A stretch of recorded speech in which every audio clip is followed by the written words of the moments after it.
Hello and welcome to the Rabyd Atheist. I'm Rabyd, a former pastor turned atheist, now a compassionate anti-theist. Welcome to my channel.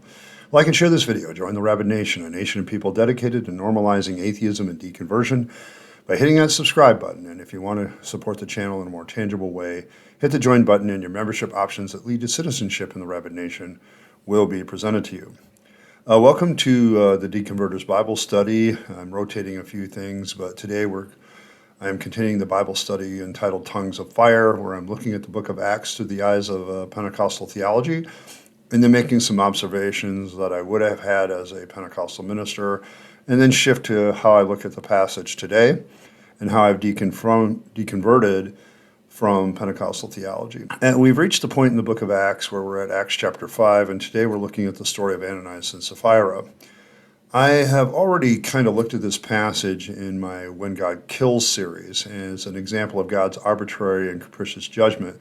So if you want to look at more of the aspects of that part of the story of looking at how God kills people, I'll leave the link in the description.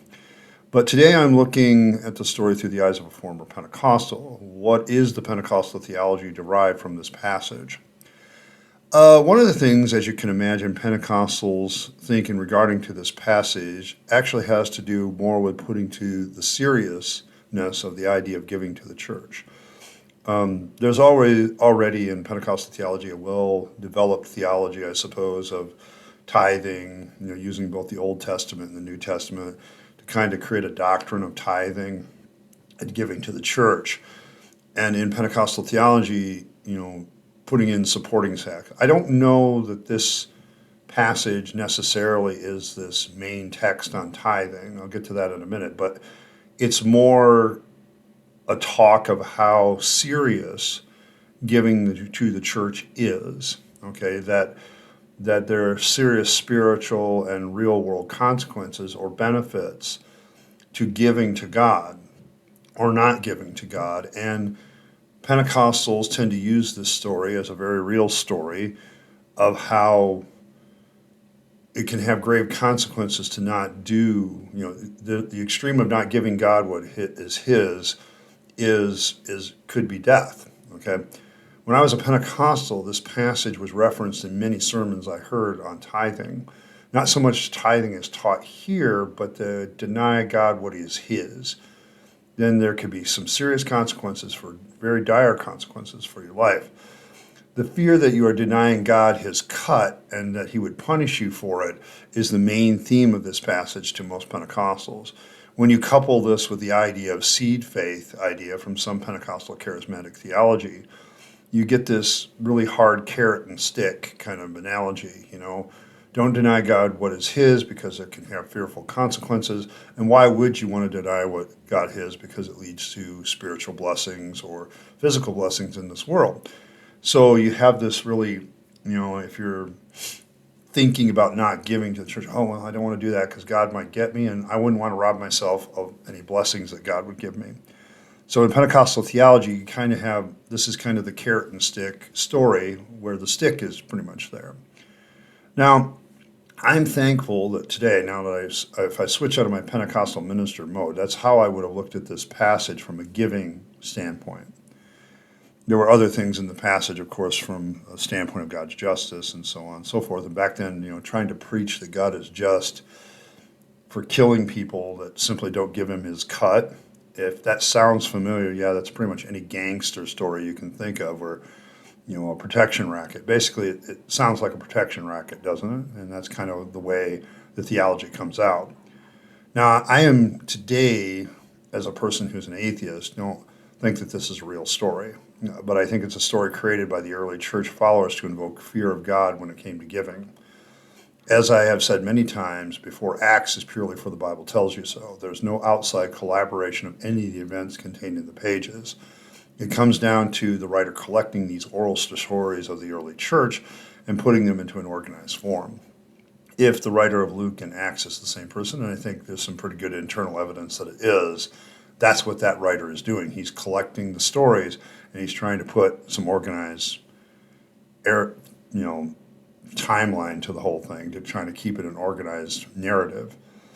And in some places he actually probably struggles pretty hard with that. And that's because this is all oral tradition being collected in the second century, trying to, many decades after the fact. And these are just the stories that are circulating around the church. And Ananias and Saphira is one of those stories. And so what did the early church do? What are these oral traditions, were they used for? And I think the story of Ananias and Sapphira is used exactly the way the Pentecostals think it is, to invoke fear about not giving to the church, not giving everything to the church that you say you're doing. So it's about the reverence in the case about giving. So I don't think that the Pentecostals are actually that far off in their interpretation as how this was supposedly used in the early church. However, I think I can safely say this is a legendary story at best and probably made up as worst. So what we have is purely for the Bible tells us so. So as people who are deconverting, is there any deconversion issue? I think there is. If you notice, cults have a tendency to focus on several aspects of a person's life. One, they want you to think like them. That's a big thing. But they tend to focus on either your money, your possessions and money, or they focus on your sexual life, who you have sex with or whether you have sex at all. That's a cultic idea. And I also would say that the whole idea of submission to the absolute authority of the cult is a big part of cults. And money is a part of that, okay, of giving to the church. Because a person who's willing to give up their possessions often has a way of giving up other things, okay, that the cult wants them to do. And so the early church has this idea where you start seeing money being involved in the church. And so what justification do you have for giving to the church?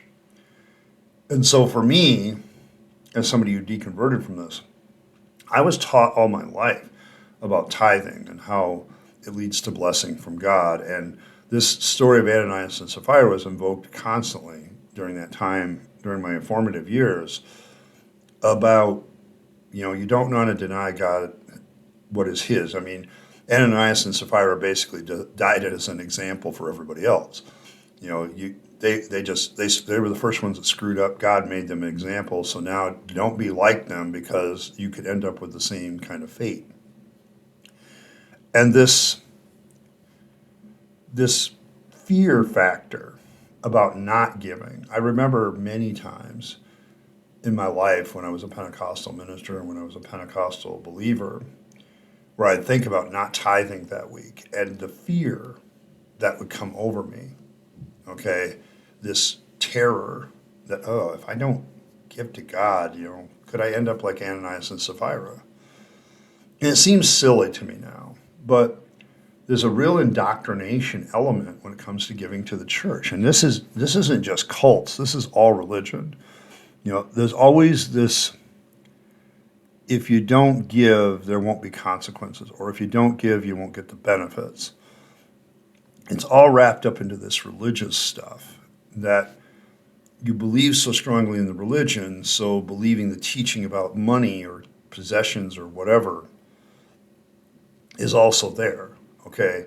What do you do with that? And over and over, if you're indoctrinated with this as a child, and I remember being taught the story of Ananias and Sapphira at a very young age, and it's used to impression on you that, you need to give to the church. I remember when I was a paper boy back in the beginning, being in the Pentecostal church, and I would get my money for being a paper boy, and then I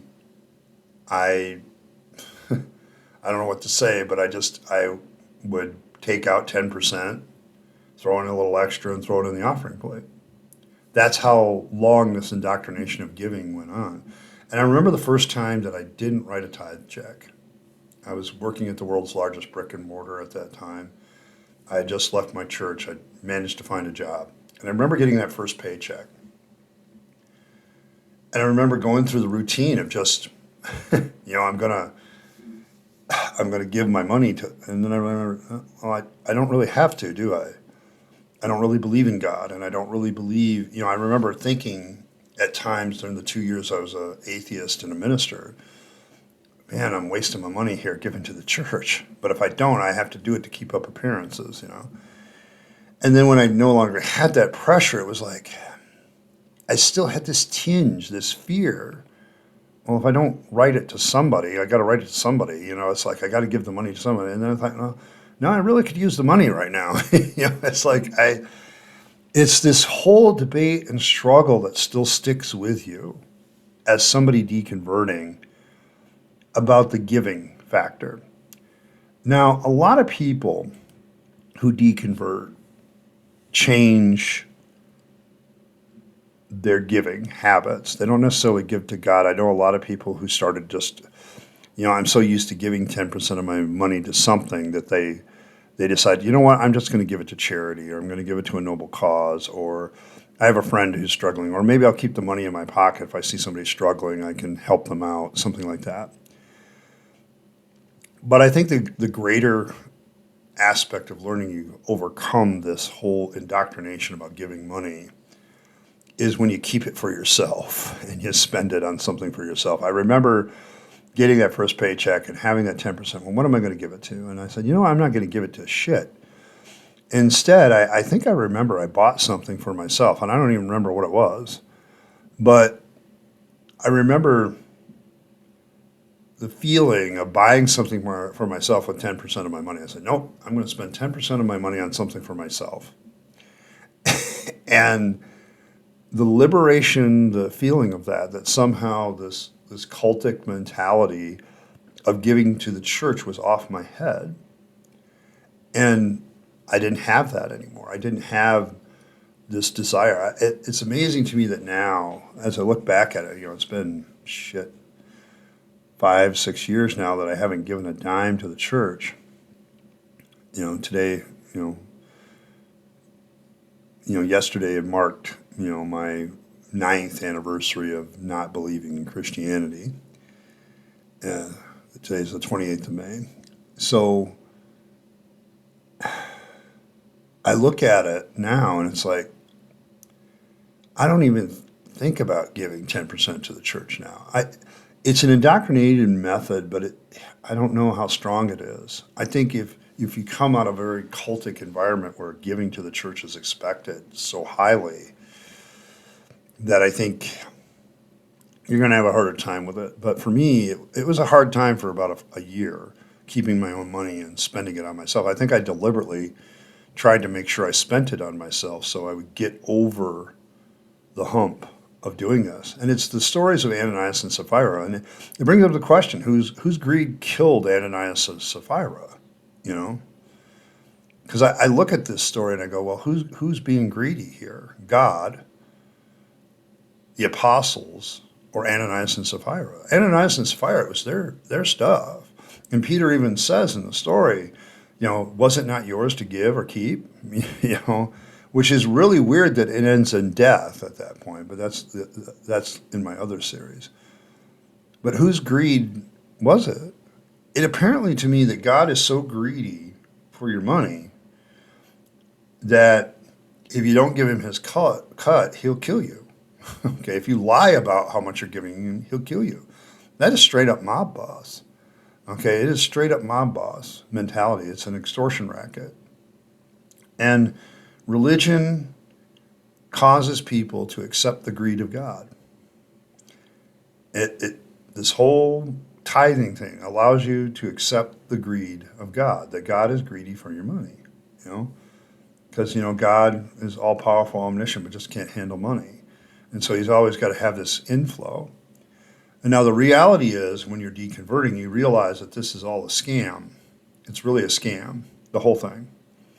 That's what, to me, this is one of the more evil things that religion does and belief in God does, is it causes you to constantly be giving X percentage of your resources to what? To nothing. To the clergy, to the church. They take the money, and they're the ones that actually use it, not God. They're the ones that benefit from it. And for what? Telling stories? Upholding your religious beliefs? For what? What exactly do they do? And as a former minister, I can say that, okay, because I look back and I said, what exactly did I do? that was beneficial to anybody. Now, I'd say maybe some of the advice was beneficial. Maybe me helping people out through their struggles was beneficial. Being there for people when they're dying or getting married or, whatever, being there at their significant events of life and kind of guiding them through that, maybe, But what else do they do? Nothing. They get in front of you every Sunday and tell you a story once a week, and, that's what they do. And you give them X number of dollars every week. And when that is gone, when that is out of your life, you realize that you're no longer paying extortion. And if you really need to help in deconverting from this, start thinking of it that way. Thinking of it as God extorting you, and you've gotten over being extorted, okay, because you realize the person that's extorting you doesn't exist.